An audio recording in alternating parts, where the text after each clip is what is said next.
4টে পুতুল, কারো হাত ভাঙা কিন্তু সিঁদুর লাগানো। সিঁদুর দেখে সন্দেহ হয়েছে, যেহেতু আমি বলে দিয়েছিলাম যে তোমাদের পুরো ফ্যামিলির উপর অ্যাটাক করছে, ওর সেটা মাথায় ছিল।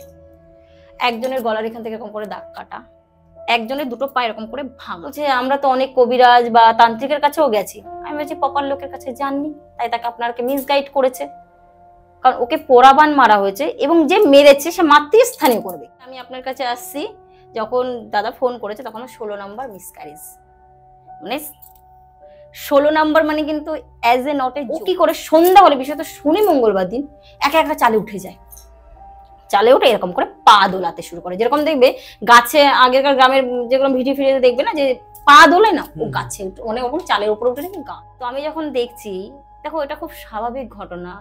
তোমার যদি খুব বড় কোনো ক্ষতি হচ্ছে, কাছের লোকই যখন বানটা মারবে, বান মারতে গেলে দুটো জিনিস তোমার লাগবে। কি লাগবে?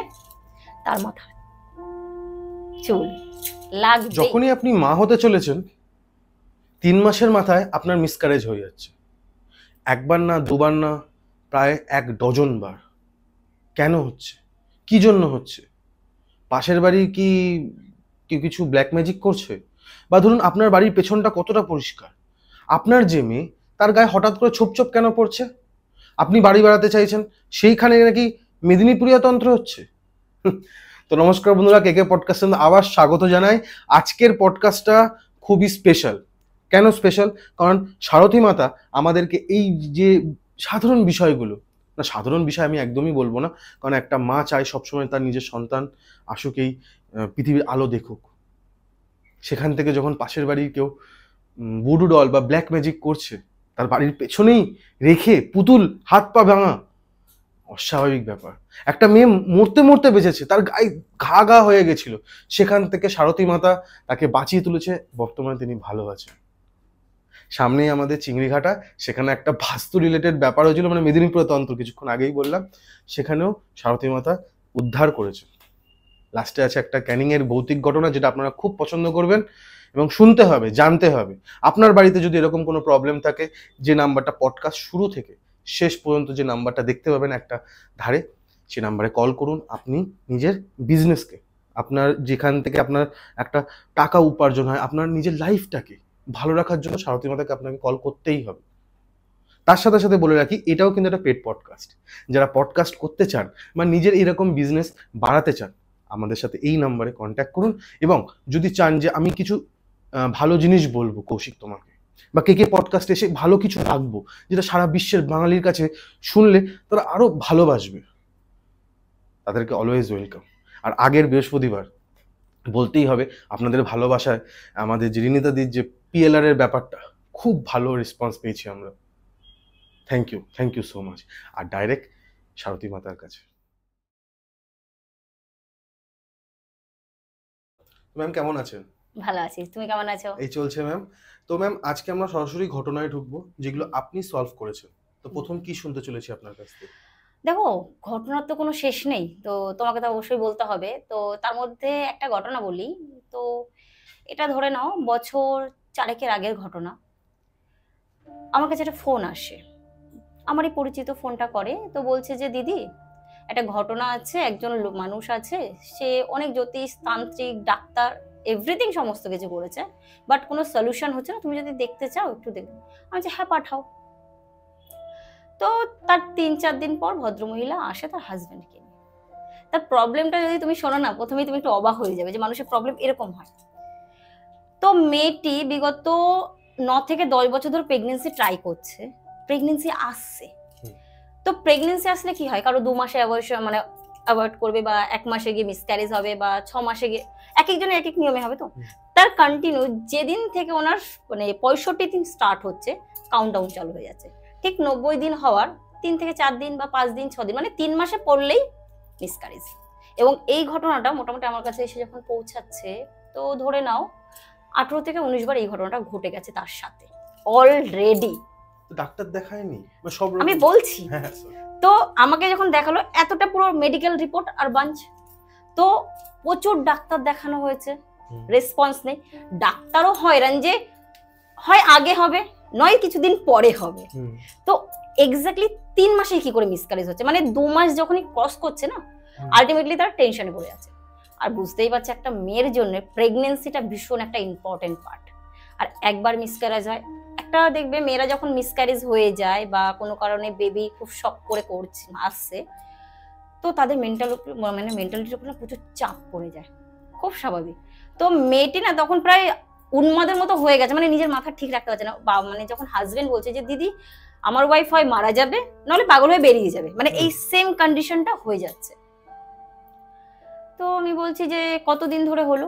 বলছে দিদি আমি আপনার কাছে আসছি যখন দাদা ফোন করেছে তখন 16 নম্বর মিসক্যারেজ, মানে 16 নম্বর, মানে কিন্তু as a not a joke. তো আমি বললাম তো মেডিসিন বা ডক্টর হেল্প নাও নি কেন? তখন যখন বাঞ্চটা দেখালো আমার আর কিছু বলার নেই। আমি বলছি এখনো পর্যন্ত মেডিসিন খাচ্ছে, মেডিসিন খাওয়ার জন্য মেয়েটার পুরো এই পোর্শন থেকে না চুল উঠে গেছে, নেই কিছু আর, মানে 2-4টে করে চুল আছে, মানে এতটাই মেডিসিন মেয়েটা অলরেডি নিয়ে ফেলেছে। তো আমি দেখলাম, তো আমি যথারীতি মেয়েটার ডেট অফ বার্থ টাইম চাইলাম। আমি সামনাসামনি দেখে যেটুকু বোঝার বুঝেছি, অ্যাজ এ ওটা তন্ত্রের পার্ট। তো যেহেতু অ্যাস্ট্রোলজিটা আমার সঙ্গে যুক্ত আছে, তো আমি অ্যাস্ট্রোলজির হরোস্কোপটাও দেখতে চাইলাম। তো হরোস্কোপে দেখলাম প্রেগনেন্সির কোনো প্রবলেম নেই। হরোস্কোপে পঞ্চম স্থান যথেষ্ট স্ট্রং, লগ্ন যথেষ্ট স্ট্রং, তাহলে প্রবলেমটা কোথায়? এবার আমাকে অলরেডি তন্ত্রমতে যেতেই হলো।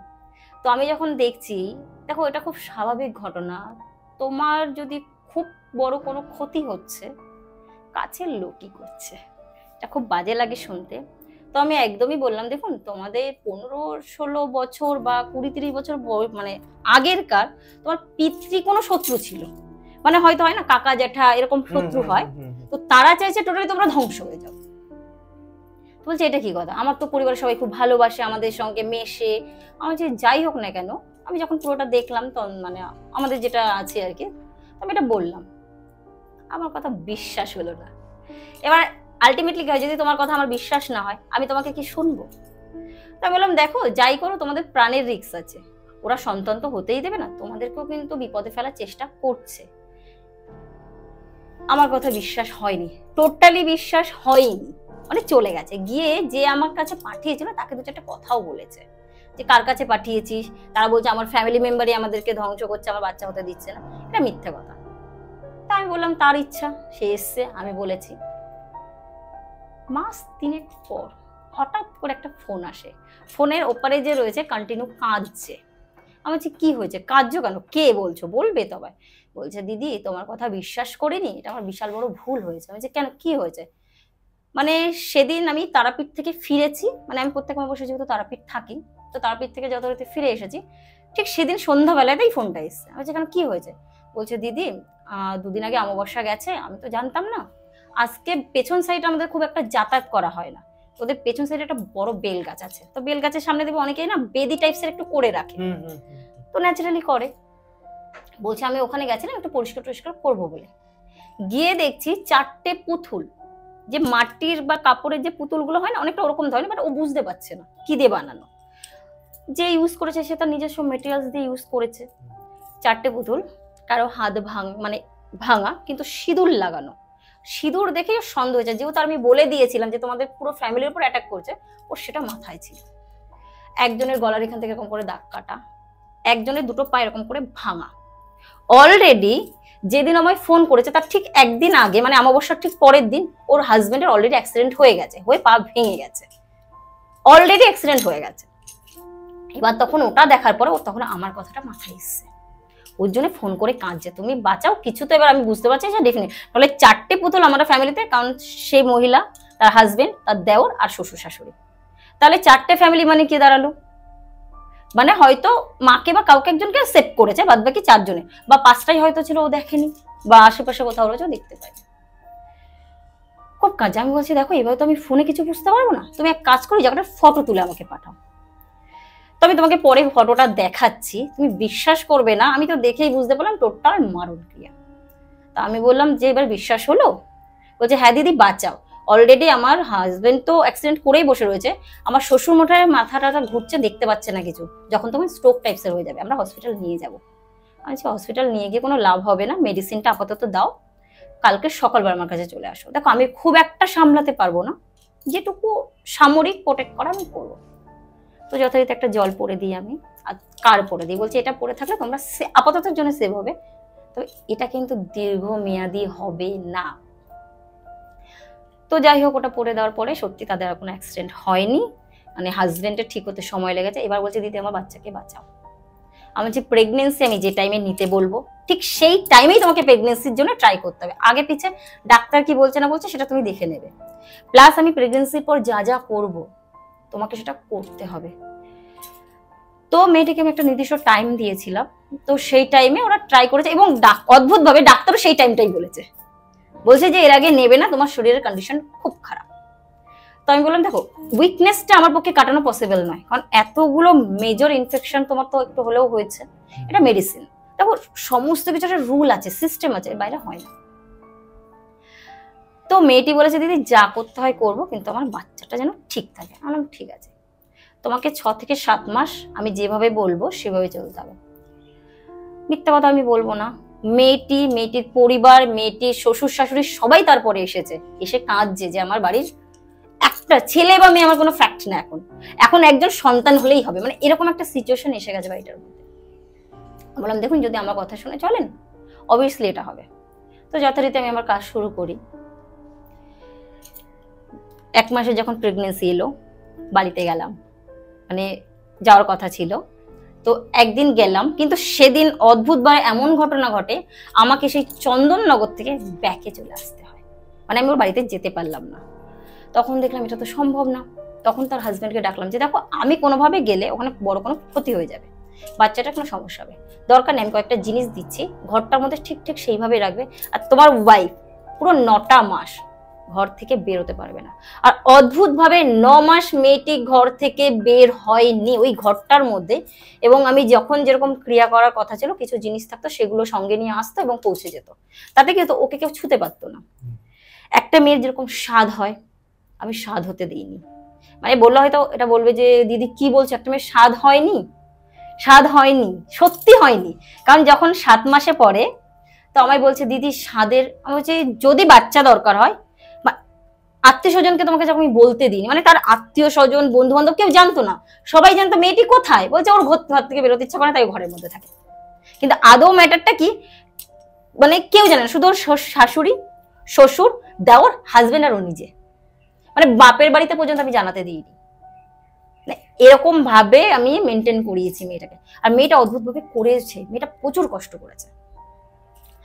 তো যখন 7 মাস পরে তো একটা ডেভেলপমেন্ট মেয়ের বডিতে চলে আসে, আশেপাশের লোকজন বলছে যে আপনার বৌমা কি প্রেগনেন্ট, বলে না না ও হয়তো শাড়িটা উল্টো ভাবে পড়েছে, হয়তো কিছু একটা ব্যাপার আপনারা ভুল দেখেছেন, মানে এরকম ভাবে মেনটেন করতে হয়েছে, না বলাই ছিল। তোমার স্বাদের ব্যাপার এসে যে দেখো স্বাদ দেবে সঙ্গে সঙ্গে মিসক্যারেজ হয়ে যাবে 7 মাস অবস্থাতে। বলছে কি বলছো তুমি, যে একদম। তো যদি বিশ্বাস না হয় তুমি একটু ঘর থেকে বাইরে বেরিয়ে বারান্দায় গিয়ে দাঁড়াও। তো মেয়েটি না হয় না একটা কিউরিসিটি থাকে, সবার মধ্যে থাকে, তো মেয়েটির মধ্যে না কিউরিসিটি এসে, আর সবচেয়ে বড় কথা কি একটা মানুষকে যদি একটা ঘরের মধ্যে 24 ঘন্টা থাকতে হয় না, ভীষণ প্যাথেটিক, যে না থাকবে সত্যি সে বুঝবে না। তো মেয়েটা হয় উৎকণ্ঠা হোক বা দীর্ঘদিন ঘরের মধ্যে থেকে হোক, যে কোনো কারণে একটুখানি বেরিয়েছি, ঠিক সন্ধ্যার থেকে পেট ব্যথা শুরু হয়ে গেছে, দেন ফোন আমাকে, আমি বলছি আমি বলেছিলাম না। তো যাই হোক সঙ্গে সঙ্গে আমি বসলাম, তো যেহেতু আশেপাশের লোকের ভীষণ নজর ছিল, যে বদমাইশি করছিল তারও নজর ছিল, সে ব্যাপারটা বুঝতে পেরেছে। তারপরের দিন থেকে তার বাড়ি থেকে খাবার আসা স্টার্ট হয়ে গেছে, বলেছে ওই খাবার খাবে না, আমি তো রাতে কাজ করে দিয়েছি বলে পেটে ব্যথা আবার কমে গেছে, ওই খাবার খাবে, তোমাকে বাচ্চাকে কেউ বাঁচাতে পারবে না, পেটে গর্ভস্থ অবস্থায় মারা যাবে। তো মেয়েটি অদ্ভুতভাবে খায়নি, ওর তখন মনে মনে একটা ভয় কাজ করছে রীতিমতো, যে না অ্যাজ এ ব্ল্যাক ম্যাজিক কতটা ডেঞ্জারাস ওই মেয়েটা তখন রিয়েলাইজ করছে, যে ব্ল্যাক ম্যাজিকের মাধ্যমে বা জাদু টোনার মাধ্যমে বা তন্ত্র, সেটা মারণ ক্রিয়া হোক বিদ্বেষণ হোক যাই হোক না কেন, ওর উপরে কি করছে ও তো বুঝছে না, সেটা তো আমি বুঝছি যে রীতিমতো মারণ ক্রিয়া হচ্ছে, ও তো সেটা বুঝে না। তো যখন 7 মাস পেরিয়ে গিয়ে 9 মাস হলো, তো শাশুড়ি বলছে বৌমাকে একটা স্বাদ খাওয়াবো না, বাচ্চাটা কেমন কি ব্যাপার হবে, আচ্ছা না বাচ্চা সুস্থ হবে, ডাক্তারের সাথে কথা বলুন, ডেলিভারি ডেটটা ফাইনাল আমাকে জানান। তো জানানোর পর আমি ডেলিভারি ঠিক 2 দিন আগে, তিথি নক্ষত্র অনেক ব্যাপার থাকে, সেটাকে ডেটটাকে ফাইনাল করলাম, করার পরে বললাম এই ডেটে ওকে 7 খাওয়াবেন, ঠিক দুপুরবেলায় 7 খাওয়া কমপ্লিট, গাড়ি বাইরে রেডি থাকবে, সোজা নার্সিং হোম, কারণ ডেলিভারি ওই দিনই করাতে হবে, নলে কিন্তু আমি বাচ্চার দায়িত্ব নেব না। মানে ভাবলে হয়তো অবাক লাগছে, তো সত্যি ওরা সেটা করেছিল। তো আমি সাকসেস, বাচ্চাটি এখন ঠিক এইটুকু ফুটফুট করে ঘোরে, ওর মা খুব ফেসবুকে বাচ্চাটার ভিডিও দেয়, আমি দেখে খুশি হই। তো এটা আমার লাইফের একটা বিরাট বড় অ্যাচিভ বলতে পারো। বা সত্যি মানে আমি একটা জিনিস জানতে চাইবো যে এই যে যিনি করেছেন আপনি জানেন? আমি জানি, কিন্তু বলবো না। বলবেন না, আমি জানি সেটা কেউই বলতে চায় না। এটার কারণটা কি আমি জানতে পারি? ছেলেটাকে মানে বাচ্চা ছেলেটাকে কোনো সম্পত্তির কারণ? না, একটা ছেলে না, মানে ব্যাপারটা হচ্ছে মেয়েটা তো বেসিক্যালি ফেস করছিল। ব্যাপারটা ছিল যখন, মানে বলা উচিত নয় তবু আমি বলে দিচ্ছি, যার পক্ষে এই ঘটনাটা ঘটছিল ঠিক তার জ্যাঠার ছেলে ছিল। কোনো একটা পিরিয়ডে যখন এর বাবা মায়েরা ছিল না, সম্পত্তি ভাগাভাগিতে কিছু একটা মিস হয়েছিল, মিসআন্ডারস্ট্যান্ডিং হয়েছিল। তো সেখান থেকে একটা ক্ষোভ ছিল, তোদেরকে আমরা বাঁচতেই দেবো না, ফ্যামিলিটাকেই বাঁচতে দেবো না। এবং এটা যেহেতু অনেক দীর্ঘমেয়াদী, এবং ওরা এটাকে বুঝিয়ে, মানে অপোনেন্ট ব্যক্তিকে বুঝিয়েছে, অপোনেন্ট ব্যক্তি এদেরকে শত্রু বলেই মানে, কিন্তু সামনে বিহেভিয়ার করে আমি তোমাদেরকে খুব ভালোবাসি। এবং 2 ভাই, মানে ওটা হচ্ছে দাদু বা ঠাকুরদা যা বলা হয় না, তারা 2 ভাই ছিল। জেনারেশনটা পরে চলে এসে, এবার এরা তো অতটা উপর থেকে ভাবছে না। ধরো তোমার ঠাকুরদা বা তার ঠাকুরদার একটা জেনারেশনের গ্যাপিং তৈরি হয়েছে, শত্রুতা হয়েছে, তোমার পক্ষে আমার পক্ষে জানাটা নাও সম্ভব। বিষয়টা সেখান থেকে, এবং ওরা এদেরকে শত্রু, মানে ওদের মাথার মধ্যে হয়তো তার ঠাকুরদা বা তারাও বলে গেছে এদেরকে তোকে ধ্বংস করতে হবে, এবং এটা জানান দিয়ে এসে সেটা থেকে শত্রু। এবং এটা যদি ওরা যদি পুরো বংশটা নষ্ট হয়ে যায়, প্রপার্টি টোটালটাই হস্তান্তরিত হবে। মানে মানুষের কত লোভ না, যে কিছু একটা প্রপার্টির জন্য একটা শিশুকে, তারপর একটা ফ্যামিলিকে মারবার চেষ্টা। হ্যাঁ, শিশুটা না, তুমি একটা জিনিস ভাবো, 16টা মিসক্যারেজ মেয়েটির অলরেডি হয়ে গেছে, এবং অদ্ভুত ভাবে 3 মাসের মাথাতেই, 3 মাসটা কোনোদিনও ক্রস করতে পারেনি। 2 মাস গেলে ওরা টেনশনে চলে আসতো, মানে এটা 3 মাসে পড়েছে। মানে একটা জিনিস ভাবুন যে 65 থেকে 90 দিন এর মধ্যেখানে মিসক্যারেজটা হবে। মিসক্যারেজ একবার দুবার ঠিক আছে, এতগুলো মিসক্যারেজ, 16টা মিসক্যারেজ, বললাম না মেয়েটার মাথার পুরো এই তালুর পোরশনটাতে চুল নেই। মেয়ের কাছে কোনো শারীরিক ভাবে অনেকটা মানে দুর্বল, মেয়েটি পুরোপুরি, মানে আমার কাছে যখন এসে পড়লাম না, আধা উন্মাদ হয়ে গেছে অলরেডি, এত মেডিসিন নিয়েছে। যে আপনার কথা শুনে যে ছিল, আমি বললাম তো, ওটা হয়তো ওর এতদিন ধরে ওখানে লক হয়ে থাকে একটা ঘরের মধ্যে, ওর কাছে হয়তো প্রবলেম হচ্ছিল, যে কারণে লাস্টে না পেরে একটা পেলে আমার কথা মতো বেরিয়েও দেখছিল, কিন্তু তখন ও রিয়েলাইজ করেছে না, বেরোলে আমার সত্যি আবারও একই ঘটনা আমার সাথে ঘটবে। আর দেখো 7 মাসে গিয়ে যদি এই ঘটনাটা ঘটতো, এটা ও মোটেই মানতে পারতো না। তারপরে থেকে ও ভয়ে বেরোতোই না, জানাটাও খুলতো না। মানে একটা ঘর ভাবো, একটা মানুষ বেরোচ্ছে না, সেখানেই লক। তুমি একবার ভেবে দেখো তোমার কেমন লাগে। অসম্ভব। কিন্তু মেয়েটি করেছে, তো এটা আমি বলবো, দেখো মা তো করেছে, মাতারা তো যা করার করেছেই, মাতারা না করলে ঘটনাটা আমি ঘটাতে পারতাম, কারণ আমি কি, আমি তো উপলক্ষ, যা করার তো উনি করেছে। কিন্তু মেয়েটির মধ্যে অসম ধৈর্য ছিল যে আমি মা হব। বলে না, মানুষের যদি জেদ থাকে, লক্ষ্য থাকে, তো কোনো না কোনো রাস্তা মা ঠিক রেডি করে দেবে। আর এটা মারণ ক্রিয়া ছিল, ডেফিনেটলি মারণ ক্রিয়া ছিল। বানের ব্যাপারটা একটু আমাকে বলবেন? বান মারা বলে বা বান দিয়ে যে এটা জিনিসটা কি একটু বলবেন? দেখো, বান হচ্ছে এমন একটা জিনিস, তিলে তিলে মারা, মানে বোঝো, হট করে কাউকে মেরে দিলাম তো মরে গেল, যেরকম মারার করে ছুরি দিয়ে মেরে দিল, গলা কেটে দিল, তুমি মরছো, তুমি বুঝতে পারছো আমি মরছি, কিন্তু তুমি মরছো না। তোমার মৃত্যুটা যখন হবে না, খুব প্যাথেটিক হবে। ধরো আমি একটা এক্সাম্পল দিই, তোমাকে কেউ শুকনো বান মেরেছে, তো আস্তে আস্তে কি হবে, তোমার খাওয়া বন্ধ হতে শুরু করে দেবে, রোগা হতে থাকবে বডি। তুমি যদি খুব ফর্সাও না, আস্তে আস্তে বডির মধ্যে কালো বা ডার্ক সার্কেল আসা শুরু করবে। একটা পিরিয়ডে গিয়ে শুধু হাড় থাকবে গায়ে, চামড়া বলে কোনো ওয়ার্ড থাকবে না। কথাটা মানে বলতে হলো, মানে চামড়াটা এত শুকিয়ে যাবে না, হাড়ের সাথে লেগে যাবে, এবং না খেতে খেতে এমন হবে যে খাওয়াটাও হবে না। ধরো সে সারাদিনে হয়তো একটা বাচ্চা যেটুকু খায় সেটুকু খেতে পারছে না, তারপরে তাকে লিকুইড উপর ভরসা করে, তারপরে না খেয়ে সে মারা যাবে। ডাক্তার দেখাবে, ভিটামিন দেবে, যাবতীয় যা ট্রিটমেন্ট করাবে বা চেক আপ করবে, টোটাল রিপোর্ট পজিটিভ দেখাবে, কোনো প্রবলেমই নেই তার। কোথা থেকে প্রবলেম আসবে, ব্যাপারটা বোঝাতে পারলাম? এটা হচ্ছে মারণকের এক একটা অধ্যায়। আমি একটা শুকনো বান দিয়ে বললাম, এরকম পোড়া বান আছে, জ্বালা বান আছে। জ্বালা বান, পোড়া বান মানে না এরকম সারা গায়ে না পোড়া পোড়া পোড়া পোড়া ছাপ চলে আসবে তোমার বডিতে, মানে মনে হয় যে কারোর গায়ে যদি কেউ পেট্রোল ধরিয়ে বা আগুন দিয়ে বা অ্যাসিড মেরে দিলে এরকম পুড়ে পুড়ে যায় না, ঠিক ওরকম হবে। তো কষা প্রসঙ্গে যেহেতু তুমি বললে, কথা প্রসঙ্গে যে বান, তাহলে একটা পোড়া বানের গল্প তোমায় বলি। মেয়েটি আজ থেকে বছর 2 তো হবেই, হঠাৎ করে আমি আমার চেম্বারে লোকজন রয়েছে, আমি যথারীতি প্র্যাকটিস করছি, তো একটা মেয়ে আমার সামনে এসে বসেছে, যেরকম পরপর আসে, একজন হয়ে গেল একজন আসে, তো মেয়েটা বসেছে। তো মেয়েটার দিকে তো আমি কিছুক্ষণ তাকিয়ে রয়েছি এরকম ভাবে, এটা কি। এবার দেখি পাশে যে মেয়েটির মা বসেছে সে কাঁদতে শুরু করে দিয়েছে, মেয়েটিকে বাঁচাও। বলছি কি বাঁচাবো, মেরে ফেলেছে। তো শুনে না বউটা, মানে বলবেন না, মানে মেয়েটার বয়স ম্যাক্সিমাম হলে 21 বছর, ম্যাক্সিমাম হলে 21 থেকে 22 বছর, এর বেশি হবেই না। কাঁদছে। আমি যে কেঁদে তো কোনো লাভ নেই, মেয়ের বডিতে অলরেডি ওষুধের সাইড এফেক্ট হয়ে গেছে, মেয়েকে প্রচুর জায়গায় নিয়ে গেছেন, ভুল ট্রিটমেন্ট হয়েছে, তখন কাঁদতে কাঁদতে আমার মেয়ে কোমাতে চলে গেছিল। মেয়েটির এতটাই ভুল ট্রিটমেন্ট হয়েছে যে মেয়েটি কোমায় চলে গেছিল। মেয়েটিকে কলকাতা টোটাল, মানে যত টপ টপ, যেমন নাম বলা উচিত না তবু বলছি, অ্যাপোলো থেকে অনেক যেগুলো ভালো ভালো ভালো ভালো নার্সিংহোম হসপিটাল আছে, উনি কমপ্লিট। তো না পেরে, মেয়েটির যেহেতু বাবার পয়সা আছে, কয়েক কোটি টাকার মালিক মেয়েটির বাবা, এবং বাবা মায়ের একমাত্র কন্যা, তো মেয়েটিকে ভেলোর নিয়ে গেছে, সেখানেও কোনো রেজাল্ট হয়নি। তো ভেলোরে থাকাকালীন কিছু মেডিসিন দিয়েছিল, তার সাইড এফেক্ট হয়ে গেছিল, যেটা হয় না স্কিন ডিজিজ ভেবেছিল। কারণ যখন আমি মেয়েটির দিকে তাকিয়েছি দেখছি সারা গায়ে যেন কেউ অ্যাসিড ঢেলে দিয়েছে মেয়েটার।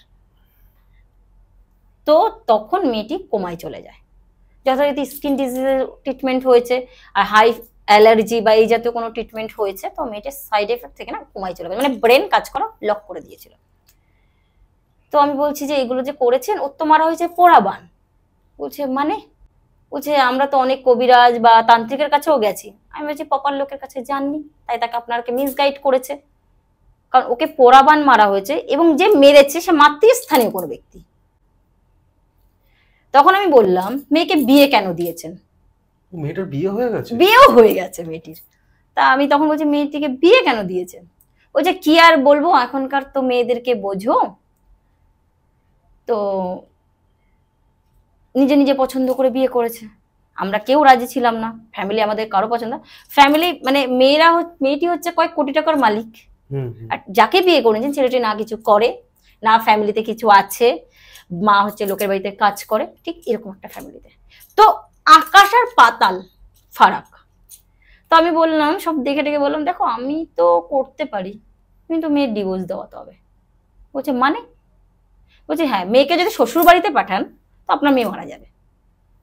তখন কিছুটা আমার ডাউট হয়েছে যে কেন বললে দিদি এই কথা। বলছে দেখো তবেই আমি কাজ স্টার্ট করবো, নাহলে আমি কাজ করবো না।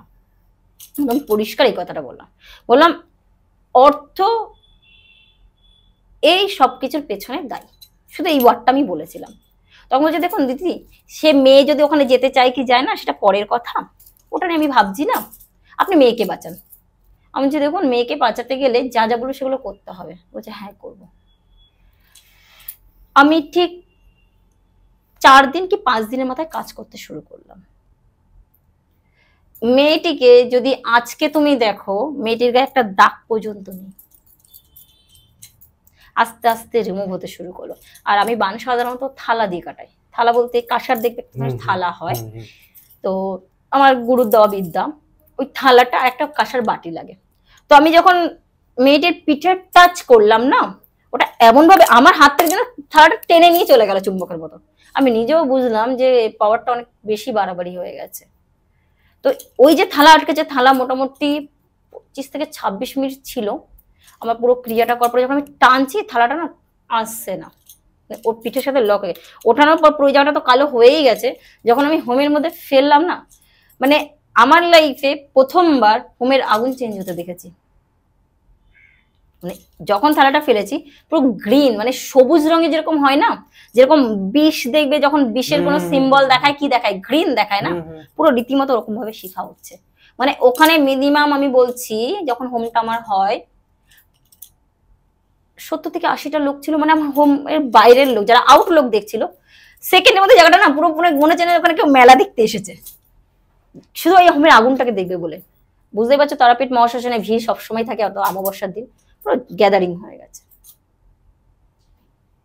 তারা প্রত্যেকে একটা ওয়ার্ড বলেছে যে কি করে হোমের একটা নর্মাল শিখা সবুজ কালার হয়ে যেতে পারে, আর শুধু নর্মাল শিখা না, পুরো গ্রাউন্ডটা পুরো সবুজ হয়ে গেছে। তো এরকম অভিজ্ঞতা। মেয়েটি এখন যথারীতি সুস্থ, কয়েকটা হয়তো মুখে হালকা হালকা স্পট রয়েছে, দেখো একটা তো সাইড এফেক্ট আছেই, মেডিসিন হয়েছে। মেয়েটি এখন রীতিমতো সুস্থ, মেয়েটির ডিভোর্সও হয়ে গেছে, নতুন করে বিয়ে হয়েছে, খুব হ্যাপি। বিয়েটাও আমি নিজে দাঁড়িয়ে থেকে দিয়েছি। একটা জিনিস ম্যাম জিজ্ঞেস করবো যে এটার পেছনে এটারও জিজ্ঞেস করবো কারণটা কি ছিল? এই যে তোমরা কোশ্চেনটা করো না, এটা যদি আমরা ক্যামেরার সামনে বলে দিই না, ধরো যার সাথে ঘটনাটা ঘটেছে তার বিষয়ে তো সব আশেপাশের লোকজন বুঝে যায়, এবং তখন গিয়ে যে করেছে তারও একটা প্রেশার পড়ে। তো আমরা এগুলো ক্লিয়ারলি বলতে চাই না, তবে এইটুকু বলি, অর্থের লোভ ছিল, শ্বশুরবাড়ির লোক করেছে, মাতৃস্থানে করেছে। একটা খুব ভালো জিনিস আপনি ঠিকভাবে বিচার করে দিলেন যে কারো ক্ষতি না হয়। কারণ দেখো ক্ষতি করতে গেলে প্রথম কথা, এই বানের থেকে একটা জিনিস তোমাকে বলি, যখন বানটা মারবে, বান মারতে গেলে দুটো জিনিস তোমার লাগবেই। কি লাগবে? তার মাথা চুল লাগবেই। যদি কেউ বলে যে কোনো অঙ্গের কোনো জিনিস ছাড়া বান মারা যায় শুধুমাত্র ফটোর দ্বারা, এটা ডাহা মিথ্যা কথা। মানে এই জামা কাপড় ছিঁড়ে দেওয়া, ওটাও তো বান মারা। হ্যাঁ, গায়ের অঙ্গে তোমার যদি একটা আমাকে সুতো দিতে পারো না, প্রমাণ করে দেবো এটা সম্ভব। মানে আপনিও বান মারেন? মানে না, আমি জীবনে কোনোদিনও বান মারিনি, তবে প্রচুর বান কাটিয়েছি। আমার গুরুর নির্দেশ আছে, করলে পজিটিভ কাজ করব, নেগেটিভ কাজ একদমই না। আমি যদি আজকে বান মারতাম না, আমি কত কোটি টাকার প্রপার্টি থাকতো আমার, তোমার কোনো আইডিয়াই নেই। আমাদের এখানে আসতে না না, এই জিনিসটা কেন ক্লারিফিকেশন করছি, কারণ যারা দেখছে না, বান মারা মানে কি, তাকে মৃত্যুর দিকে ঠেলে দেওয়া। একটা জিনিস আপনি বলে রাখি, যারা দর্শকরা দেখছে তারা অনেকেই বানের কথাটা শুনে আপনাকে কিন্তু ফোন করতে পারে যে আপনি কি বান মারেন কিনা। না, আমি এখানে প্রথমেই ক্লিয়ার করে দিচ্ছি, বান মারা, মারণ ক্রিয়া করা বা উচ্চাটনের জন্য যদি কেউ আমাকে ফোন করে, একদমই না, কারণ আমি করব না। বশীকরণ যেমন আমি একদমই বলে দিচ্ছি ফ্রিতে করি, কিন্তু বশীকরণ স্বামী স্ত্রী হলে করব, পাশের বাড়ি বৌদি বা কাকিমা জেঠি মানলে কিন্তু একদমই না। মানে এই যে নিয়মটা আমার মধ্যে আছে, কারণ আমার দেখেই আমাকে বুঝতে পারছে যে আমি জন্মেছি হয়তো কলকাতায়, বড় হয়েছে ওয়েস্ট বেঙ্গলে, কিন্তু আমার কোনো সূত্র আছে যেটা পাহাড়ের সাথে কানেক্টেড, এবং সেখানকার বিদ্যা, এবং সেখানকার বিদ্যার কিছু নিয়ম আছে। মানুষের ভালো করতে পারলে করো, খারাপ না। তবে দেখো, আমি যখন বান কাটাতে জানি, বান মারাটাও আমাকে জানতে হবে, নাহলে আমি ওটা করতে পারবো না। জানি বলেই যে সেটা আমার প্রয়োগ করতে হবে এমন বাধ্যবাধকতা কিন্তু একদমই নেই। তো ম্যাম, এতক্ষণ তো আমরা একটা মারণ ক্রিয়া এবং তারপর একটা পোড়াবানের ঘটনা শুনলাম। তো ম্যাম, আজকে দর্শকরা যারা নতুন বাড়ি কিনছে, মানে বাস্তু রিলেটেড যদি কাজ থাকে, আপনি কি সেটাও করেন? দেখো কৌশিক, তোমাকে একটা কথা বলি, আমাদের এই জগৎটাতে থাকতে গেলে তোমাকে যখন অ্যাস্ট্রোলজি বা তন্ত্রটাও জানতে হয়, বাস্তুর অভিজ্ঞতাও রাখতে হয়। দেখো এগুলো না প্রত্যেকের সাথে না অ্যাটাচ। তুমি যদি শুধু বাস্তু নিয়ে ভাবো তাহলে তুমি সবকিছু সমাধান দিতে পারবে না, শুধু তন্ত্রটাকে নিয়ে বেস করে চলো তাও পারবে না, অ্যাস্ট্রোলজিতেও পারবে না। তো বাস্তুটা জানতেই হয়, এবং অনেক দিনের অভিজ্ঞতা দিয়ে অনেক কাজও করেছি, তো বাস্তু সম্পর্কে জ্ঞান যথেষ্ট বেশিই আছে। তো তুমি যখন বাস্তুর কথা বলছোই আমাকে, তো বেশি দূর না, আমাদের চিংড়িঘাটা বাইপাস আছে না, তার একটা কথা বলি তোমায়। ধরো আমি আজ থেকে ঘটনাটা বলছি, মোটামুটি 6 থেকে 7 বছর আগের ঘটনা। ভদ্রলোকের সাথে আমার একটা ঘটনা চক্রে, আমি এক জায়গায় গেছিলাম একটা কাজের বিষয়, তো সেখান থেকে আমার পরিচয় হয়। মানে উনি যে ক্লায়েন্ট হয়ে আমার কাছে এসেছিল তা না। তো তখন তার বিয়ে হয়েছিল, কিন্তু তার কিছুদিনের মধ্যে তার বউ চলে গেছিল, তো সেটারই কোনো সমস্যার জন্য কারোর কাছে উনি গেছিলেন, বাট ফিরছিলেন, তখন গালে হাত দিয়ে বসেছিলেন। তা আমি দেখে খুব অদ্ভুত লাগলো, আমি বলছি যে আপনি এভাবে কেন বসে আছেন? তো বলছে, তখন আমি যথেষ্ট বয়সটাও কম, বুঝতেই পারছো, বলছে যে আসলে একটু প্রবলেম হয়েছে। কি হয়েছে? তো এই ব্যাপার। তো অদ্ভুত বলে না, ভগবানের একটা কানেকশন আছে মায়াতায়ের। ঠিক সেই সময় আমাকে পুরনো মানে পরিচিত কাস্টমারই আমার সঙ্গে দেখা, বলছে দিদি আপনি এখানে কি করছেন? আমি বলছি একটা কাজে এসেছিলাম, একটা বাস্তু ভিজিটে এসেছিলাম। বলছি দিদি আমার বাড়িতে তাহলে একটু চলুন। আমি বলছি না বাবু, আমি তো জানো চেম্বার ছাড়া। তখন ওই ভদ্রলোকের কিউরিওসিটি হয় যে আপনি কে, তখন আমি আমার পরিচয়টা দিই। তখন সে কি করলো, আমার থেকে নাম্বার নিল। তো যথারীতি তারপরে 2-3 মাস তার কোনো খবর নেই, আর আমারও কোনো ইন্টারেস্ট নেই। তো তারপরে যথারীতি এসছে, পেটিশন দিয়েছি, তো উনি আমাকে মানতো। তো তার একটা জমি ছিল চিংড়িঘাটা বাইপাসের ভেতরটাতেই। আর বাইপাস বেলটা সম্পর্কে তোমার নিশ্চয়ই অভিজ্ঞতা আছে, বেলটা কত সুন্দর বেল্ট। তো তার বিল্ডিং স্টার্ট হচ্ছে। তো বিল্ডিং হওয়ার পরে যে ফার্স্ট ফ্লোরের ছাদ ঢালাই হয় না, হয়েছে, সেকেন্ড ফ্লোরের ছাদও ঢালাই হয়ে গেছে। ঠিক তারপর থেকে শুরু হয়েছে প্রবলেম। মানে কৌশিক বলে বিশ্বাস করবে না, ঘটনাটা হয়তো আমি বলছি গল্প কথাও তোমার মনে হতে পারে, কিন্তু এটা সত্যি ঘটনা এবং বাস্তব ঘটনা। তোমার যদি বিশ্বাস নয়, তুমি গিয়ে দেখে আসতে পারো বাইপাসের ওখানে, যেখানে বিল্ডিংটা এখন দাঁড়িয়ে রয়েছে। লেবাররা কাজ করতে আসছে, দেখো যে না এই বিল্ডিং এ কাজ করবো না, পুরো ডাইরেক্ট মুখের পর বলে দিচ্ছে। দিনের বেলা দিনের কাজ করবে না বলে চলে যাচ্ছে। প্রমোটারের তো মাথায় হাত। দেখো 1 দিন 2 দিন 3 দিন ঠিক আছে, মেশিন আসছে, ঢালাই হবে, আসছে না। এরকম করতে করতে পুরো বাড়িটা প্রায় 1.5 বছরের উপরে পড়ে রয়েছে। এবার দেখো একটা বাড়িতে আধা কাজ হওয়ার পরে যদি পড়ে থাকে না, দেখবে বিভিন্ন ধরনের আগাছা জন্মে যায়। আর নিচে তো ফ্লোর নেই, ওই যে সাদা বালিগুলো ফেলে রাখে না, সেই সাদা বালিগুলো পড়া। তো তখন ওর আবার আমার কথা মনে পড়েছে, ছুটে ছুটে এসছে বছর 1.5 পরে। মানে আশেপাশের লোকজন না ওটাকে মানে ভূতরে বাড়ি বলতে শুরু করে দিয়েছে, এবং যারা বুকিং করেছিল সবাই টাকা রিটার্ন চাইছে। প্রমোটারের তো মাথায় হাত। এবার ধরো একজনের থেকে আমি বুকিং নিয়েছি, নিয়ে যদি টাকা দিই, তাহলে প্রমোটার মাথায় সর্বনাশের বাজ পড়েছে। প্রমোটার তো রীতিমতো বলছে, দাদা আপনার জমিতে নিশ্চয়ই কোনো প্রবলেম আছে, নাহলে লেবার আসছে এসে চলে যাচ্ছে, কাজ করছে না, মেশিন আসছে, কাজ করবো না। অন্য মানে ঠিক তার পাশের বিল্ডিং এ কাজ হচ্ছে, তার বিল্ডিং এ কেউ কাজ করবে না। মানে ধরো আমার এই বিল্ডিংটা, পাশের বিল্ডিং এ কনস্ট্রাকশন হচ্ছে, র্যান্ডম হচ্ছে, এবং এই মিস্ত্রিরা এই বিল্ডিং কাজ করছে, কিন্তু এই বিল্ডিং এ কাজ করবে না। এটা কেউ মেনে নিতে পারে? সে তো পারে রীতিমতো কাঁদো কাঁদো অবস্থা। এবার দেখো ঘর, জমি আগে ঘর ছিল, ঘর থেকে বেরিয়ে গেছে ফ্ল্যাট হবে বলে, কনস্ট্রাকশন হবে, এরা কতদিন বাইরে থাকবে। তো আমি বললাম দেখো তুমি এসেছো ঠিক আছে, কিন্তু আমি তো পজিশন না দেখে কিছু বলতে পারবো না, তাহলে আমাকে একদিন নিতে যেতে হবে। তো বললো দিদি তুমি কবে যেতে পারবে? তো আমি বললাম এরকম এরকম, আমি একটা ফাঁকা ডেট বের করলাম, আমি গেলাম। গিয়ে না রীতিমতো হেসে ফেলেছি। মানে তুমি বলবে যে তুমি কেন হেসেছিলে? গিয়ে দেখছি না কোনো ভূত পেতের কাজ না কিছু, ঠিক তার পাশেই একজন ভদ্রলোক আছে, উনি থাকেন মেদিনীপুর। তো মেদিনীপুরে আমরা তন্ত্রের জন্য জানি যে কিছু কিছু মানুষ, কিছু কিছু যারা খুব মারণ বা উচ্চাটন এই ধরনের ক্রিয়া করে, এটা বিখ্যাত আছে। পজিটিভ কাজ পারুক না, নেগেটিভ কাজ ভালো জানে।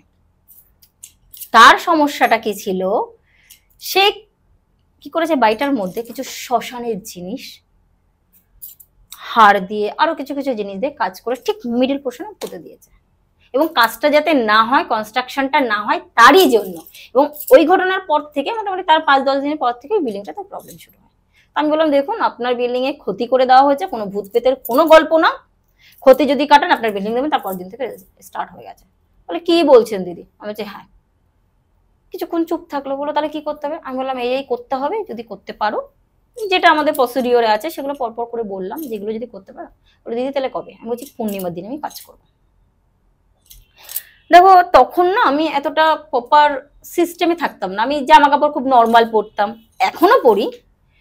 তো সেভাবেই আমি যখন গেছি, আমি যখন কাজটা স্টার্ট করেছি না, আশেপাশের লোকজন ঠিক এইভাবে দেখছে, একটা বাচ্চা মেয়ে কি করছে, গুড়গুড় গুড়গুড় করছে, তারা তো কিছু বুঝতে পারছে না।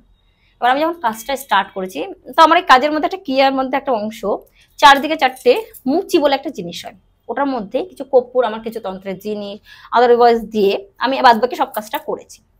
করার পরে ঠিক মিডিল পোর্শনে ও যেখানে গর্ত করে মানে পুঁতে ছিল, আমি তো বুঝতে পেরেছি, ওরা না বুঝতে পারলো, আমি ঠিক তার ওপরটাতে একটা গর্ত করেছি, কারণ ওটা তো অনেকটা নিচে রয়ে গেছে, আমি অতটা খুঁড়ে তুলতে পারবো না, আমাকে ওটাকে নষ্ট করতে হবে। করে আমি যখন পুরো প্রপারটা কাজ, মানে মোটামুটি আমার কাজটা করতে 3.5 ঘন্টা থেকে 4 ঘন্টা লেগেছে, পুরো 3.5 থেকে 4 ঘন্টা লেগে যায়। বিশ্বাস করবে না কৌশিক, মানে এটাও সম্ভব। আমি যখন একটা মানে একটা সরা লাগে, মানে তার মধ্যে কিছু জিনিস ছিল, করে ওটাতে চলো মানে কর্পূর উপরে আগুন দিয়ে, যখন আমি ওই কর্পূর শুদ্ধ আগুন জ্বলন্ত অবস্থায় ওটার মাটির নিচে দিয়ে ওটাকে ঢেকে দিলাম, ঠিক 15 থেকে 20 সেকেন্ড এত বিচ্ছিরি গন্ধ বের করতে শুরু করেছে না, মানে ওখানে যে কয়জন ছিল কেউ নাকে রুমাল না দিয়ে বা হাত না দিয়ে চালাতে পারছে না, মানে মনে হচ্ছে যে কুকুর বিড়াল পচে একটা বিচ্ছিরি স্মেল বের হয় না, পুরো ঘরটা থেকে ওই স্মেল বের হতে শুরু করে দিয়েছে। মানে যারা আশেপাশে দূর থেকে দাঁড়িয়ে দেখছিল না, এতক্ষণ তারা হাসছিল আমার কাণ্ড দেখে, কারণ কি করছে কি ব্যাপার। ঠিক যখন ওই মানে পোতার পরে 3টে বাড়ি মারলাম, বাড়ি মেরে যখন স্মেলটা বেরোনো শুরু করলো, পুরো মানে তখন পুরো সবাই মানে ওই দিন মিনিমাম 50 থেকে 60 জন শুধু আমার ফোন নাম্বার নিয়েছে। প্রমোটার পর্যন্ত বলছে দিদি এটা কি হচ্ছে। বলছি যে জিনিসটা দিয়ে কাজটা করেছে খুব বাজে জিনিস, ওটাই বের হচ্ছে, সুতরাং ভয় পাওয়ার কিছু সময় নেই। আমি তোমাকে 1 সপ্তাহ টাইম দিয়ে গেলাম, লেবাররা স্বইচ্ছায় তোমার বাড়িতে কাজ করতে শুরু করে। আর 1 বছর টাইম দিয়ে গেলাম, 1 বছর মধ্যে তোমার বাড়ি গৃহপ্রবেশ পর্যন্ত হয়ে যাবে।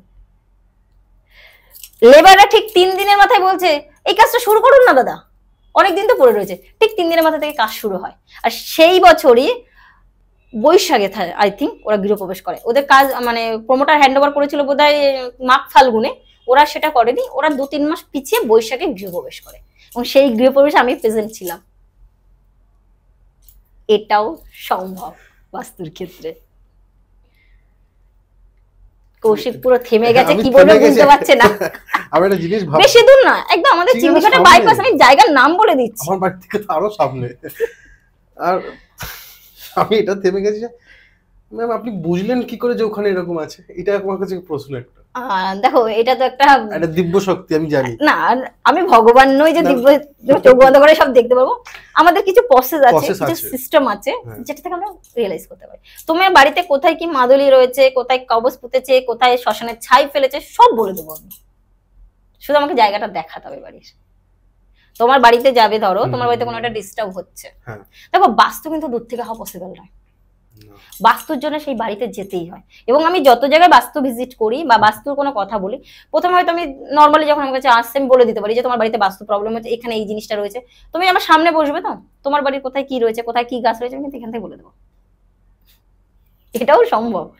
তো আমার এটা মানে অদ্ভুত লাগছে, যে পুঁতেছে সে আবার মেদিনীপুরের লোক, মানে এরকম মানে আরে মেদিনীপুরের লোকটা তো পাশেই থাকছে, কাজটা মেদিনীপুর থেকে করিয়ে এনেছে মানে মেদিনীপুর থেকে করিয়ে আনা, এই জিনিসগুলো বোঝা খুব সুন্দর। তো ম্যাম আমরা একেবারেই শেষের দিকে আছি, তো শেষে যদি একটা ভৌতিক ঘটনা রাখতে পারেন তো খুব ভালো হয়। দেখো ভৌতিক ঘটনা বললেই তার ভৌতিক হয় না, সেটা সত্যি সত্যি অ্যাডভেঞ্চার টাইপসেরই হওয়া উচিত। আর এটা তো কোনো গল্প না যে আমি গল্পের এপিসোডে যে গল্প বলবো। দেখো আমি যেটাই বলছি, যে কটা কথা এখনো পর্যন্ত বলেছি সবটাই বাস্তব। যদি তুমি জাজ করতে চাও না, কখনো জাজ করে দেখে নিতে পারো যে এর মধ্যে কোনো মিথ্যে নেই। তো তুমি যখন বলছো একটা ভৌতিক কথা বলার বা আমার এক্সপিরিয়েন্স, তো আমি তোমাকে একটা বলি এক্সপিরিয়েন্সের কথা। মানে ক্যানিং রুটটা তো শোনা আছে নিশ্চয়ই। আর ক্যানিং যেতে গেলে তোমাকে, যেটা শিয়ালদা ক্যানিং ছাড়ে না, দেখবে যাওয়ার পথে ওই রাতে একটা মানে রোড একটা স্টেশন পড়ে, পিয়ালি নাম। তো স্টেশন পিয়ালির একটা ঘটনা বলি, মানে স্টেশনের ঘটনা না, তার আশেপাশের লোকেশনে। তো পিয়ালি বলে কি হবে, লোকে বুঝতে পারবে যে হ্যাঁ কোথাকার ঘটনাটা বলছি। তো এটা একটা বাচ্চা মেয়ের ঘটনা। মেয়েটার বয়স তখন, আমার কাছে যখন খবরটা এসছে, ওদেরই পরিচিত একজন আমার পুরনো কাস্টমার। তো সে, তারা অনেক জ্যোতিষ তান্ত্রিক যাই হোক, মানে যেটা হয় না গ্রাম দিকে দেখবে কি একটু ওই ঝাড়ানো বা এই তেল পড়া ফুল পড়া এগুলোর প্রতি একটু নেশা থাকে মানুষের। তো এই ধরনের মানুষের কাছে প্রচুর গেছে বা থেকেছে বা করেছে, তো হয়নি। তো যখন আমার কাছে মানে ভদ্রমহিলা যে আমার কাছে খবরটা নিয়ে এসেছে, আর আমি যেখানে যাব সে কিন্তু প্রথমে আমার কাছে আসেনি, না আমার পরিচিত লোকে আমার কাছে এসছে। তো বলছে এরকম এরকম ব্যাপার, পিয়ালিতে একটা মেয়ে খুব অদ্ভুত আচরণ করছে, তোমাকে যেতে হবে। তা আমি বলছি যে আমাকে যেতে হবে? দেখো পরিষ্কার কথা বলছে, আমি কোথাও যেতে গেলে ভিজিট নেই, আমি বিনা কারণে সারাটা দিন নষ্ট। আর যেহেতু বললো আমাকে পিয়ালি অনেকটা লং ডিস্টেন্স, আমি বলছি এতটা লং ডিস্টেন্স যাবো? তো বলে দিদি ওটা নিয়ে তোমাকে ভাবতে হবে না, সে যেভাবে হোক তোমাকে দিয়ে দেবে। আমি বলছি দেখো গরিব মানুষ তো। বলছে কি হ্যাঁ দিদি। আচ্ছা ঠিক আছে চলো আগে তো যাই, সবসময় তো টাকা পয়সাটাই মেইন ব্যাপার নয়, আগে তো গিয়ে দেখি বিষয়টা কি। তো কি করে যেতে হবে, এবার আমি যদি মানে নর্মাল গাড়ি নিয়ে যাই তো সমস্যা, পারবে না। তবে ট্রেনেই যাচ্ছি, ট্রেনে উঠেছি কৌশিক, যাচ্ছি তো যাচ্ছি, রাস্তা শেষ হয় না। মানে আমার তো এতটা, আমি জার্নি করি ঠিক আছে, কিন্তু ওই লোকাল ট্রেনে গুত্ত আর ধাক্কা খেতে খেতে অভ্যাসটা খুব কম। তাই যাই হোক পিয়ালি অব্দি পৌঁছালাম। স্টেশনটা আমি যবে গেছি পুরো ফাঁকা, মানে ওই 3 থেকে 4 জন নেমেছে। তোমার দেখলে এমনি মনে হয় এটা কোথায় এসে পড়লাম। 3 থেকে 4 জন আমরা নামলাম। তো ভদ্রমহিলা এসে দাঁড়িয়ে, ভদ্রমহিলা যখন রিসিভ করতে এসছে, তুমি যদি সেই লুকসটা দেখতে কৌশিক তুমি হেসে দিতে। একটা ছেঁড়া নাইটি পরা আছে, খালি পায়। আমি না শুধু ওভারঅল দেখলাম, মানে যে আমাকে নিয়ে গেছে তার কথা বলছি না, মানে যার বাড়িতে আমি যাবো তার মা, মানে মেয়েটির মা, একটা ছেঁড়া নাইটিটা ঠিক এইখানে গোজা, মানে কোমরে গোজা, খালি পা। আমি শুধু পায়েটার দিকে তাকালাম আর মুখের দিকে তাকালাম, চুল টুলগুলো সব এরকম। আমি দেখেই তো বলছি এদের তো দেখেই ভূত ভূত মনে হচ্ছে, এদের ঘরে এমনি তো ভূত চলে আসবে, মানে আমার মানে দেখেই মানে মনে হচ্ছে। বলছি একটা মানুষ গেলে রিসিভ করতে গেলে কি এইভাবে আসে? আচ্ছা হতে পারে এখানকার কালচার, না হওয়ার তো কিছু নেই, মানুষের বিভিন্ন জায়গায় বিভিন্ন কালচার। এবার বললাম তাহলে যাবো কি করে, না হাঁটতে হবে। কি হয়েছে না, গাড়ি যায় না ওখানে। আমি এবার জিজ্ঞেস করছি যথারীতি, কারণ আমার এগুলো হাঁটাতে এনার্জি মানে ভীষণ লেজি, আমাকে হাঁটতে বলে ব্যাস হয়ে গেল, আমি আর তাকে চিনি না। তো আমার বলে হাঁটতে হবে, আমি তো একটু চাপ খেয়ে গেছি। আমি ঠিক আছে হাঁটতে, যে সে যখন করেছে যেতে তো আমাকে হবে, চলো হাঁটি। বিশ্বাস করবে না, মোটামুটি 2-3 মিনিট হাঁটলাম, 2-4টে ফাঁকা ফাঁকা বাড়ি পেলাম। ও মা, তারপর দেখে বাড়ি নেই কোনো। এপাশ থেকে একটা ছোট্ট খাল, মানে আমার ডান সাইড থেকে একটা ছোট্ট খালের মতো যাচ্ছে, আর এই সাইডটা বেশ খানিকটা নিচু, মানে এটা কি বলতো, খাড়া ঢাল হয় না, ঢালের পরে উপরে যেমন আল হয় না, তবে আলের থেকে অনেকটাই চওড়া, মানে ওই 3 ফুট বা 4 ফুট দিয়ে ইট পাতা, ওটাই নাকি রাস্তা। আর এই সাইডেও নিচু, আর এই পাশে তো নদী টাইপসের খাল কিছু একটা হবে, ঠিক আছে, আমি বুঝতে পারলাম না, কারণ খুব বেশি চওড়াও না, নদী তো বেসিক্যালি চওড়া হয়। এবার ওখানকার পরিবেশ হাঁটছি তো কৌশিক, হেঁটেই যাচ্ছি, মোটামুটি 45 মিনিট হেঁটেছি, আমি তো আর পাচ্ছি না, বলছি বাড়ি কই? এবার না দূর থেকে দেখা যাবে যে বাড়ি, আমি না এবার খুঁজে দেখি শুধু ধান ক্ষেত, বাড়ি আর খুঁজে পাই না, যত ধান ক্ষেত বাড়ি কোথায়? আরেকটু হাঁটু দেখতে পারবে পাক্কা। প্রায় 1 ঘন্টার কাছে হাঁটলাম, আমার তো আর পা চলছে না। এবার দেখি চতুর্দিকে মাঠ, মাঝখানে একটা ছোট্ট ঘর, যে টিন দিয়ে হয় না, তাও পরিষ্কার দূর থেকে বোঝা যাচ্ছে না, চতুর্দিকে ওরা আবার যেহেতু গাছ টাছ লাগিয়েছে, ঘরটা ঢেকেছে, কিছু কিছু টিনের কিছুটা অংশ দেখা যায়। আমি যে ওইটা, যে এবার যাবো কি, এই অব্দি তো আল দিয়ে এলাম, বলে না এবার ওই মাঠের মাঝখান দিয়ে যেতে হবে, ওই যে ধান কেটেছে সবে, ওই যে ছোট ছোট ঘাসের থাকে না, এবার ওর উপর দিয়ে হাঁটতে হবে। আমার তো হয়ে গেছে, বলছে দিদি একটু কষ্ট করো, এর জন্য আমি জুতো পরে যাইনি, নাহলে হাঁটতে গেলে না খুব লাগে। আমি মনে হয় যে তোমার তো বাবা হাঁটার অভ্যাস আছে খালি পায়ে, আমার তো নেই। তো কিছু কিছু জায়গায় কাদা কাদা রয়েছে, ওই অবস্থায় যাও না, পুরো আধা জামা কাপড় তো কাদা কাদা হয়ে গেছে।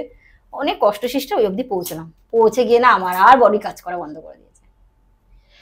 গিয়ে না মেয়েটা দেখে, আমাকে দেখে হি করে হাসছে, অভিজ্ঞতা দেখো, আমাকে দেখে হাসছে। আমি বলছি আমার দেখে না সন্দেহ হয়েছে, তাকিয়ে রয়েছে অনেকক্ষণ, বলে এসছিস, আমি যাব না। মেয়েটা নিজে থেকেই বলা শুরু করে দিল। বলছি এটা কিরকম হলো? আমি বলছি তুই যাবি না? তা যেতে হবে না। ওমা বলার সাথে সাথে মেয়েটা দেখি বাইরে দিয়ে গেল, গিয়ে দেখি বাথরুমের চালে উঠে যাচ্ছে, ওর মা তাদের করে নামিয়েছে, উঠবি না গো, নাম নাম নাম। আমি বলছি কি হয়েছে? বলে আর বলো না দিদি, ও কি করে সন্ধ্যা হলে, বিশেষত শনি মঙ্গলবার দিন একা একা চালে উঠে যায়, চালে উঠে এরকম করে পা দোলাতে শুরু করে, যেরকম দেখবে গাছে আগেকার গ্রামের যেগুলো ভিডিও ফিডিও দেখবে না, যে পা দোলে না, ও গাছে অনেক রকম চালের উপরে উঠে দেখি পা দোলায়।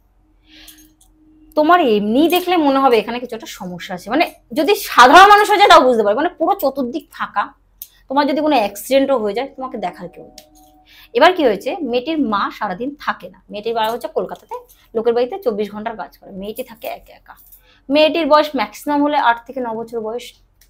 আমি বুঝতে পারলাম না মায়ের এত সাহস কোথা থেকে এসছে, ভাই আমাদের সন্তান হলে আমরা পারতাম না, যাই হোক সেটা পরিস্থিতির জন্য হোক বা অভাবের জন্য এটা করে। তো তখন মেয়েটির মা ভিডিও দেখাচ্ছে, মেয়েটি রীতিমতো চালের উপরে উঠে অট্টহাসি যাকে বলে না, ওরকম হাসে, বলছে দিদি এইগুলো হচ্ছে করছে। আর না মানে মাঝে মাঝে উল্টোপাল্টা গান করছে, নিজে নিজে নাচ করছে ঘরের মধ্যে।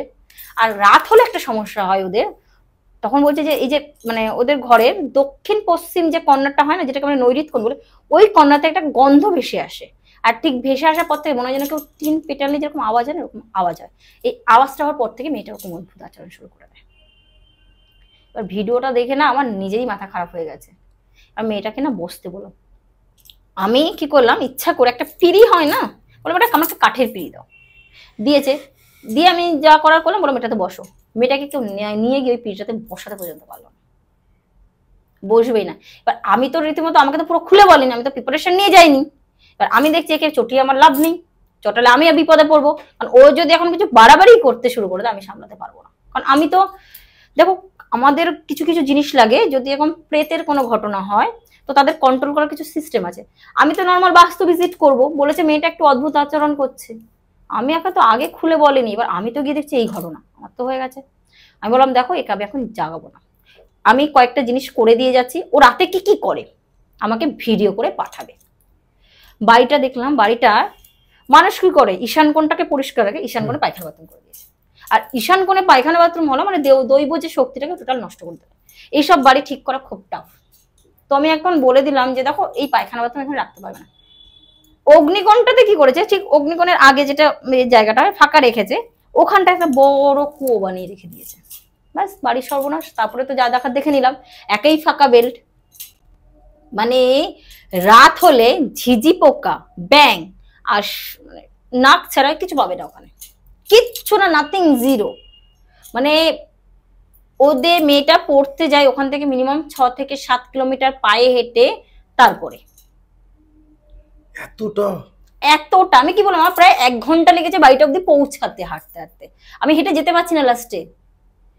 তো আমি যা করার করে সেদিন ব্যাক করলাম। সেদিন সন্ধ্যাবেলায় অদ্ভুত ভাবে মেয়েটা পাগলামি শুরু করে দেয়। মেয়েটার চোখ টোক সব লাল হয়ে গেছে, মানে চোখটা দেখে মনে হচ্ছে ওর মধ্যে কেউ আলতা বা সিঁদুর ঢেলে দিয়েছে মনিটার চতুর্দিক দিয়ে, মানে এতটা লাল। মেয়েটা আবার সেদিন চালে উঠে গেছে, বলে আমাকে তারাবি বলে তুই লোক নিয়ে এসেছিস, আমি যাব না, মানে এরকম ওয়ার্ড বলছে। এবং সেই ভিডিওটা ওর মা করে পাঠিয়েছে। বাড়িতে নাকি একটা মুরগি ছিল, খাঁচা থেকে তুলে কাঁচা কাঁচা ছিঁড়তে শুরু করেছে। কাঁচা খাওয়া, বুঝতে পারছো, ও মনে হয় রোম টোম সব সিদ্ধ। আমি যখন ভিডিওটা পাঠালো তো আমি তো যা বোঝার বুঝেছি, আমি ওখানে বসে বুঝেছি। আমি বললাম দেখো এই কাজটা কিন্তু ভীষণ ডেঞ্জারাস, তোমার মেয়ে কিন্তু যদি এই জিনিসটা চলতে থাকে, মানে একটা পিরিয়ডে না এইসব মানে এদের প্রভাব এত পড়ে যায় না, এরা অনেক সময় নিজেদেরও ক্ষতি করে ফেলে। এ কিন্তু নিজের ক্ষতিটাও করে ফেলতে পারে।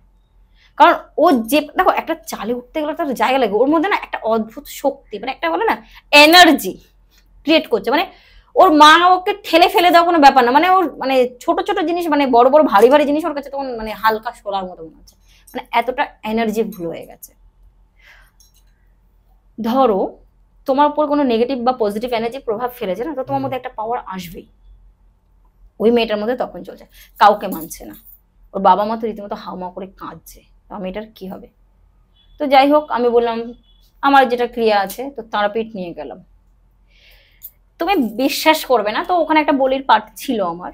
দেখো বলি অনেকে মানে না, অনেকে মানে। তো কিছু কিছু পাঠের জন্য, কারণ ওকে আমাকে খাদ্য দিতেই হবে, নাহলে ও যাবে না।